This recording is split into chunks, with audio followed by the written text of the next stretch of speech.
Tudo indica um problema futuro para a igreja, para os evangélicos, né? A igreja no geral, após as eleições 2022. E que fique claro que não é por perseguições à igreja, né?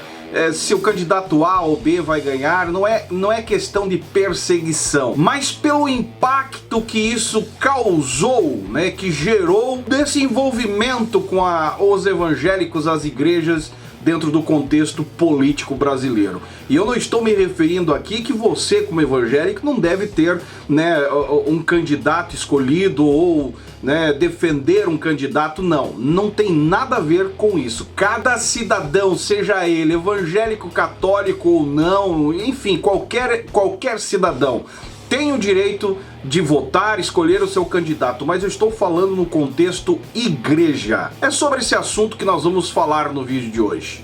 Como é que vão vocês? Espero que esteja tudo bem, todos correndo atrás dos seus objetivos, principalmente agora nessa reta final aí, né, defendendo o seu candidato A ou B. Não interessa, espero que vocês estejam todos bem. E o vídeo de hoje se trata de um assunto que eu quero ler para vocês. Se trata de um pastor de esquerda, né, defensor da esquerda, que é pastor de bolsonaristas. Não vou dar o nome dele aqui, mas eu gostaria de ler para vocês entender na íntegra o que ele fala. Eu sou pastor na mesma igreja há 13 anos e eu nunca participei de campanha política. Mesmo que alguns dos fiéis que frequentam os meus cultos reconheçam em uma outra fala minha alguns indícios de um pensamento de esquerda. Ao longo desses anos eu nunca assumi isso e sempre fui discreto nas minhas preferências políticas, mesmo em épocas de eleições. Aliás, não me vejo como um pastor de esquerda, mas sou comprometido com o segmento de Jesus, sou cristão e ponto. Neste pleito, entretanto, está cada vez mais difícil manter essa postura. Na eleição anterior, eu e um defensor do atual presidente, talvez o bolsonarista mais radical da cidade onde vivo, que é membro da nossa igreja, tivemos alguns embates. E nessas ocasiões afirmei o meu posicionamento político. Esse tipo de embate nas igrejas evangélicas se dá num contexto de acirramento das disputas de narrativas que borram as fronteiras entre política e religião. Por parte dos evangélicos mais afinados, como o governo atual, usam alguns argumentos do tipo: aquele que votam em candidatos de esquerda vão contra a vontade de Deus, são defensores do e ideologia. Do lado dos evangélicos antibolsonaristas também, como alguém que se diz cristão pode abertamente apoiar um torcedor, entre outros argumentos. É só argumento que, pelo amor de Deus, né? Mas o reconhecimento de tal estado de ânimo nas igrejas não deveria implicar numa descrença da nossa capacidade de superar o clima de medo, confusão e intolerância que paira no ar. Na minha igreja estamos mais contidos. Eu organizo um grupo de estudo aqui em casa que é frequentado por alguns fiéis, dentre eles bolsonaristas, declarados que são novos na fé. Quando eles se deram conta do meu posicionamento, ficaram espantados. Logo vieram os questionamentos, mas a amizade foi mantida. Num dia, um desses jovens chegou até mim e falou que, lendo o Evangelho, Jesus parecia mesmo ser uma pessoa de esquerda. Que é o argumento que eles mais usam, né?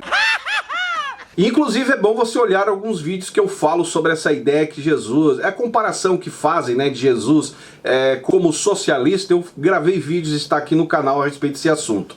Mas seguindo, esse rapaz não é exceção. Uma boa parte dos membros da minha igreja, que formam uma comunidade de cerca de 150 pessoas, vota em Bolsonaro.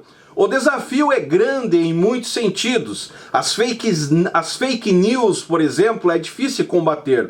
O grupo de WhatsApp da igreja normalmente não posta esse tipo de mensagem. E quando acontece de postar, eu deleto o conteúdo e, se for o caso, removo a pessoa do grupo. O mesmo é válido para o proselitismo político. Independentemente do candidato que favoreça, nosso grupo não permite essa prática. No geral, tem sido possível manter o controle, mas não é uma tarefa fácil e costuma produzir desafetos com certeza, né? Desafetos pra caramba. Nessas eleições aí o negócio tá tenso. É pastor contra membro, irmãos contra irmão, virou uma anarquia. Vai queimar no inferno! Hoje eu percebo que aqueles que votam em Bolsonaro falam menos comigo. Pessoas que no dia a dia me convidavam para um churrasco em sua casa, hoje estão distantes.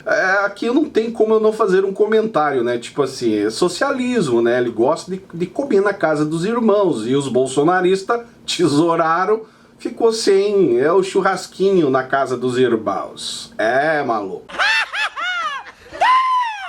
De longe vejo eles compartilhando postagem agressiva nas redes sociais contra a esquerda. Mesmo sem eu permitir que se fale de política na igreja, seja a favor do candidato A, seja a favor do candidato B, mesmo eu afirmando que Jesus amava tanto o Lula e os lulistas, quanto o Bolsonaro e os bolsonaristas, ainda assim eu percebo que outras perdas virão além das que já ocorreram.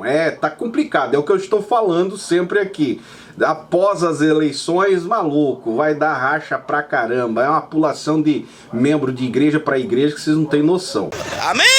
O acirramento político entre evangélicos que votaram em Lula e aqueles que votaram em Bolsonaro provável e lamentavelmente passará na saída de alguns membros da minha e de outras tantas igrejas evangélicas brasileiras. Ao mesmo tempo como que para tentar remediar essas perdas que para um pastor comprometido com a mensagem de Jesus são sempre irremediável, ganhar corpo o que até pouco tempo era improvável. Timidamente os evangélicos apoiadores de Lula estão se manifestando por meio de seus perfis privados nas mídias sociais. No domingo da eleição, uma irmã que anteriormente congregava numa igreja de um pastor televisivo e que hoje congrega conosco, enviou-me uma mensagem no privado: "Pastor, vamos ganhar. Lula vai vencer." Como afirmei, a minha prática de líder religioso não é compatível com o proselitismo político no templo. Eu não havia abordado o assunto no púlpito, ao contrário do que muitos pastores orientados sabe-se lá por quais princípios anticristãos vêm fazendo.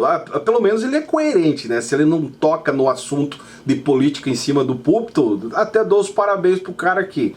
Amém! Mesmo eu adotando essa postura, aquela irmã havia entendido estarmos do mesmo lado, o que me leva a encerrar esse texto pontuando algo que precisa ser pontuado, em partes pela vantagem de Bolsonaro sobre Lula no segmento de eleitores evangélicos, mas em partes devido às equivocadas e indevidas generalizações que ainda circulam pela imprensa. Mas enfim, a questão é que até dou razão em partes pro pastor aí, porque a coisa ficou fora do controle dentro das igrejas evangélicas, né? Infelizmente, se usaram púlpitos, reuniões que eram para ser direcionada a cultos, né? As rotinas normais se tornaram verdadeiros locais onde se mais fizeram campanhas.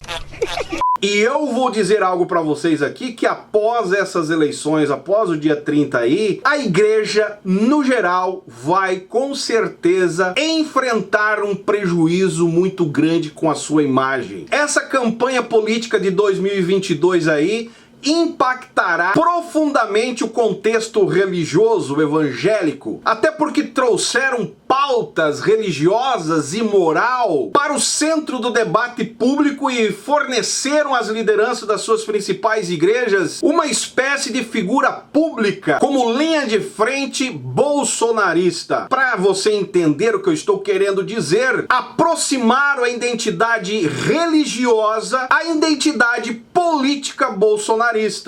E é aí que eu sempre estou falando que é o perigo, o risco de manchar a imagem da igreja mais do que já estava manchada até antes de começar essas eleições. Esse é o meu parecer. Se você concorda comigo, concorda com o pastor aí, eu aqui respeito qual é o seu posicionamento político, se você vai votar em Lula ou vai votar em Bolsonaro, eu aqui estou deixando claro que eu não concordo com, independente se é Lula ou Bolsonaro, é a misturança do profano consagrado. Aquilo que a igreja defende para ser salvo, para conquistar o céu, para ter uma vida mais próxima com Deus, virou-se algo que não cogita mais, algo nem de segundo plano, né? O negócio agora é a misturança da igreja com a política. Por um lado, eu até acho bom, porque é só assim que nós vamos conseguir descobrir os escândalos e os figurões, pastores, né, líderes evangélicos que estão envolvidos com essa maracutaia política saltar para fora.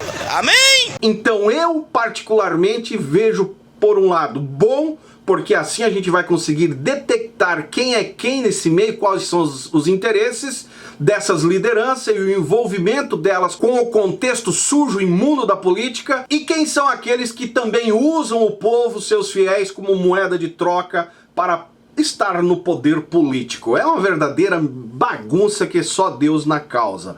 Amém? A igreja, instituição religiosa, está em crise, mas a outra igreja de Cristo com certeza não. Essa é intocável, indefensável. Existe só um defensor. Agora esse contexto religioso, igreja aí que a gente conhece, isso aí está mais para sinagogas de Satanás, currais eleitorais, do que um lugar onde você possa encontrar Deus. Tu vai em qualquer igreja hoje, não existe mensagem. Inclusive eu recebo diariamente aqui, né, pessoas dizendo: Zaio, está virado no avesso. Tu vai para a igreja para ouvir uma palavra, chega lá, o pastor usa o tempo da mensagem para falar de política e defender o político dele lá e satanizar o adversário. Do outro lado, quem é a favor de Lula também tem reclamações, né, que ficam satanizando o lado bolsonarista. Enfim, virou uma verdadeira palhaçada o contexto evangélico. Se você concorda comigo, deixa o seu comentário aí embaixo. Se você não é inscrito no canal, se inscreve também. Pega o seu dedão pentecostal aí, dá uma acionada no sininho, né? Verifica a sua inscrição aí no canal, que nos ajuda bastante. E se você não me segue nas demais redes sociais, estou diariamente lá no Instagram, também no Facebook. Esse é o canal Fala Zaio, estamos juntos por um Brasil e um mundo melhor. Esperamos.